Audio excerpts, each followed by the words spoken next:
साथियों, आज की वीडियो बहुत ही इंटरेस्टेड होने वाली है।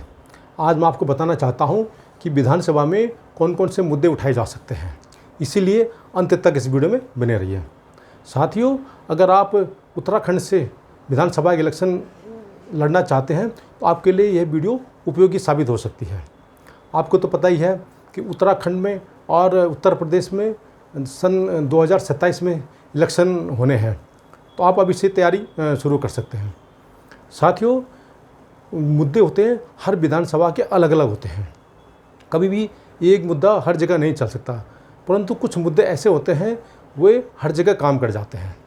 तो आपको अपने क्षेत्र में अच्छे से वहाँ पे सर्वे करना चाहिए और देखना चाहिए कि वहाँ कौन से मुद्दे हावी हैं।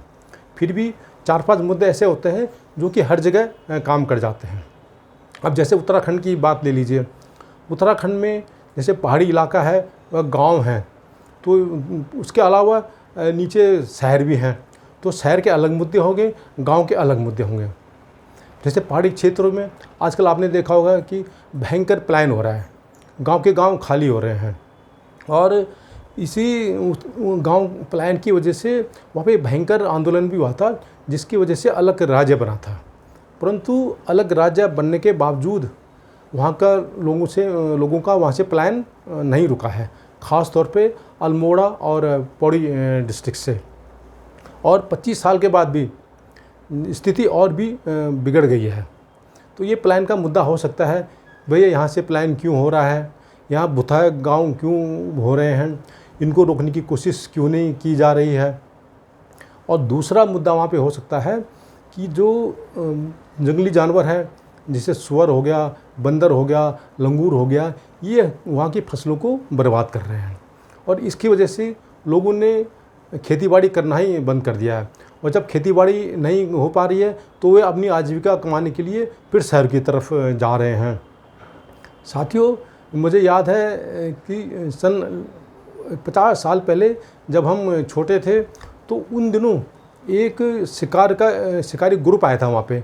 वो सियारों का और लोमड़ी का शिकार कर रहा था और हम बड़े कौतूहल से उनको देखते रहते थे। परंतु उसका खमियाजा अब भुगतना पड़ रहा है।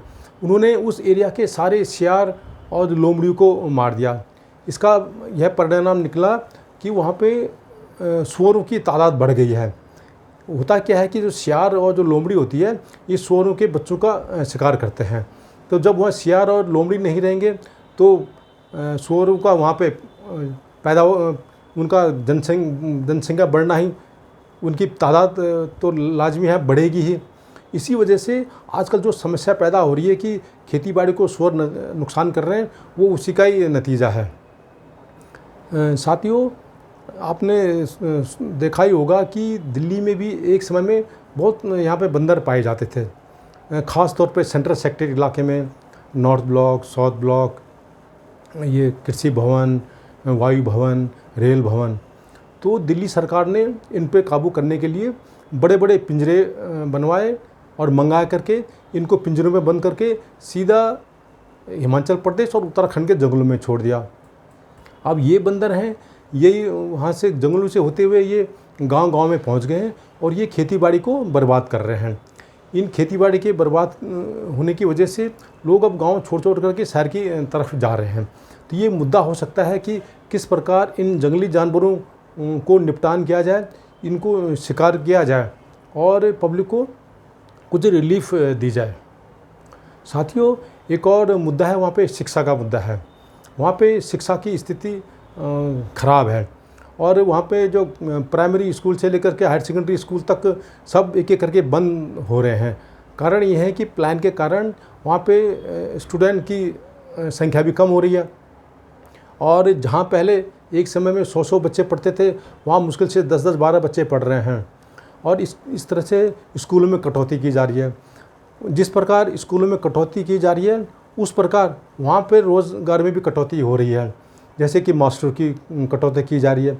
उसके बाद जो क्लास 4 में जो लोग हैं, जैसे चपरासी हैं या और कर्मचारी हैं, उनकी भी कटौती हो रही है। तो एक तरह से स्कूल कम हो रहे हैं, दूसरी तरह से वहाँ लोगों का रोज़गार छिन रहा है। एक और वहाँ मुद्दा उठ सकता है, वो है वहाँ पे स्वास्थ्य सेवाओं का। वहाँ पर अस्पताल बहुत पहले के बने हुए हैं, पर अस्पतालों में कहीं पर डॉक्टर नहीं होते, और कहीं कहीं पर तो अल्ट्रासाउंड की मशीन नहीं है, एक्सरे की मशीन नहीं है, और ब्लड टेस्ट करने की, शुगर टेस्ट करने की ये प्रयोगशाला ही नहीं है, जबकि ये बेसिक चीज़ें हैं। तो ये मुद्दा बन सकता है कि भैया वहाँ पर स्वास्थ्य सुविधाएं उपलब्ध कराई जाए, और इन स्वास्थ्य सुविधाओं के अभाव में लोग हैं वो गांव छोड़ करके शहर की तरफ जा रहे हैं, क्योंकि वहाँ पर अक्सर एक्सीडेंट होते रहते हैं। वो जैसे जीप है, कार है, ये वहाँ पे सड़क दुर्घटनाएं होती रहती हैं। तो जिस किसी को भी चोट लगती है या दुर्घटना होती है, घायलों को या तो दिल्ली ले जाया जाता है, या देहरादून ले जाया जाता है, या कोटद्वार, काशीपुर इत्यादि शहरों में ले जाया जाता है। यहाँ पर उनका इलाज हो ही नहीं सकता, क्योंकि यहाँ पे हड्डी का डॉक्टर नहीं है, यहाँ पे बच्चों का डॉक्टर नहीं है, और तरह की महिलाओं का डॉक्टर भी नहीं है। तो इस तरह वहाँ पे स्वास्थ्य सुविधाएं बहुत ही ख़राब स्थिति में हैं। एक और मुद्दा वहाँ पे हो सकता है, वहाँ पे रोज़गार का मुद्दा, क्योंकि वहाँ पे रोज़गार नहीं है, और रोज़गार की तलाश में लोग गांव छोड़ करके शहर की तरफ गए हैं।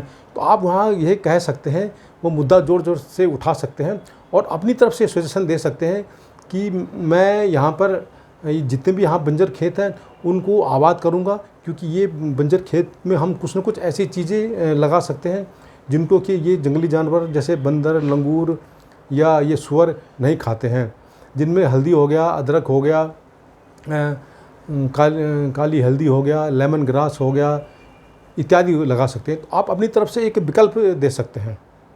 साथियों, ये जो भी मुद्दे हैं, स्वास्थ्य, शिक्षा, पलायन या रोज़गार का, ये जो बड़ी पार्टियां ये नहीं उठाएंगे, जैसे कांग्रेस और बीजेपी इन मुद्दों को नहीं उठाएगी, क्योंकि ये पिछले 25 साल से वहाँ राज कर रही है। पिछले 10 साल से तो वहाँ पे बीजेपी राज कर रही है, उससे पहले 5 साल कांग्रेस ने किया राज, उससे पहले 5 साल फिर बीजेपी ने किया, उससे पहले फिर कांग्रेस ने किया। तो इनके पास तो कार्यकर्ताओं की फ़ौज है, इनके पास एक अपना कैडर होता है, अपने कार्यकर्ता होते हैं। तो ये चुनाव के टाइम पे भयंकर प्रचार प्रसार करके वोटर को अपनी तरफ आकर्षित कर लेते हैं, उनको तरह तरह से प्रलोभन दे करके उनको ये अपनी साइड में कर देते हैं और इलेक्शन जीत जाते हैं। परंतु वहाँ के जो लोकल पार्टीज है, जैसे यूकेडी है, उत्तराखंड क्रांति दल है, हिमालयन क्रांति पार्टी है, या जो निर्दलीय उम्मीदवार है, इंडिपेंडेंट कैंडिडेट है, वो इन मुद्दों को जोर शोर से उठा सकते हैं और पब्लिक का ध्यान आकर्षित कर सकते हैं और वोट को बटोर सकते हैं। साथियों, जो शहरों की समस्या है वो इनसे अलग नहीं है। शहर की समस्या भी बिल्कुल ऐसे ही है। वहाँ पर जैसे कि गली की समस्या होगी, नाली की समस्या होगी, पानी की समस्या होगी, बिजली की समस्या होगी। जैसे मान लो किसी शहर में सड़कें टूटी हैं और वहाँ जगह जगह खड्डे हैं, तो ये बहुत बड़ा मुद्दा बन सकता है।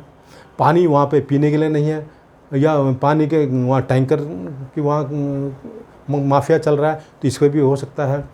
और कई लोगों ने गांव से छोड़ करके शहर में तो चले गए हैं, 100 गज में उन्होंने प्लॉट बना लिए हैं, 50 गज में कोठियाँ बना ली हैं और मकान बना लिए हैं, पर उनके पास रोज़गार का साधन ही नहीं है।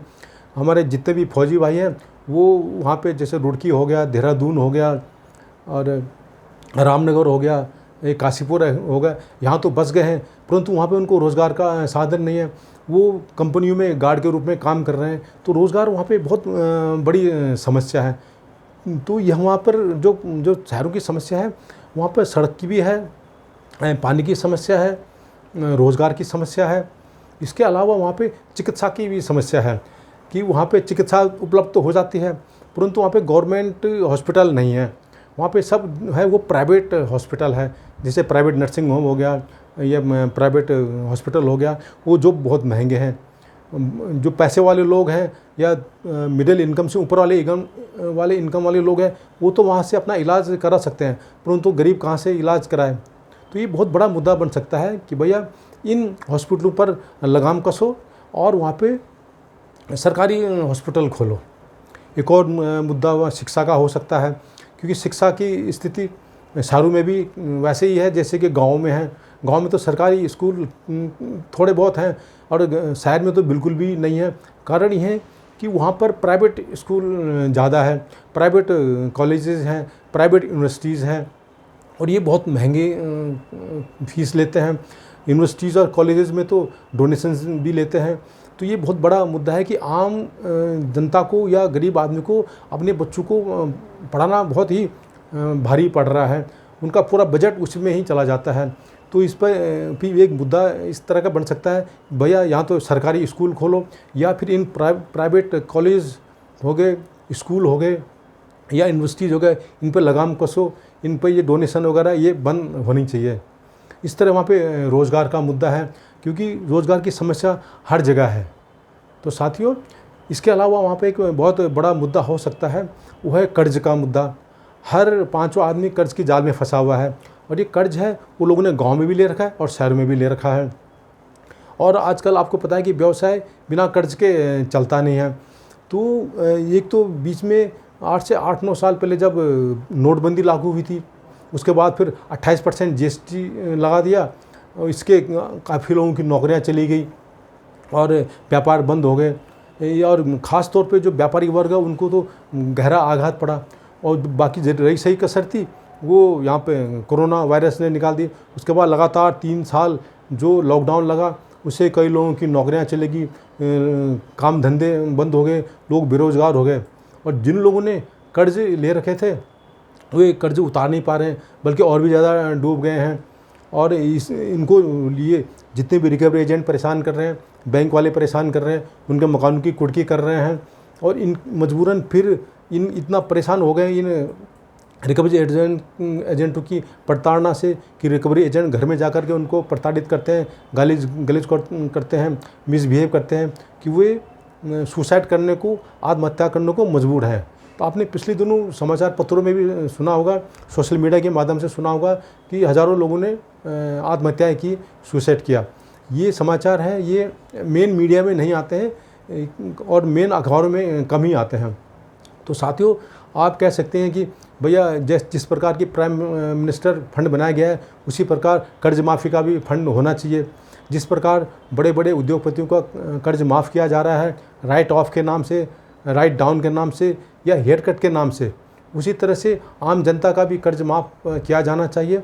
ख़ास तौर पे उन लोगों का जिनकी डेथ हो गई है और उनकी फैमिली असहाय फैमिली है, उनका कोई रोज़गार का कोई साधन नहीं है, और उनके कर्ज माफ़ होने चाहिए। इस तरह से आप ये भी अपना मुद्दा उठा सकते हैं कि भैया इन रिकवरी एजेंटों पर लगाम कसनी चाहिए। और जब औरों का भी कर्जा माफ़ हो सकता है कि आम जनता का भी कर्ज माफ़ किया जा सकता है। तो साथियों, ये थे कुछ मुद्दे जो कि हर विधानसभा में काम करेंगे। तो यदि आप इन मुद्दों को लेकर के अपनी विधानसभा पर अपनी बात रखोगे तो लोग ज़रूर आपका सपोर्ट करेंगे।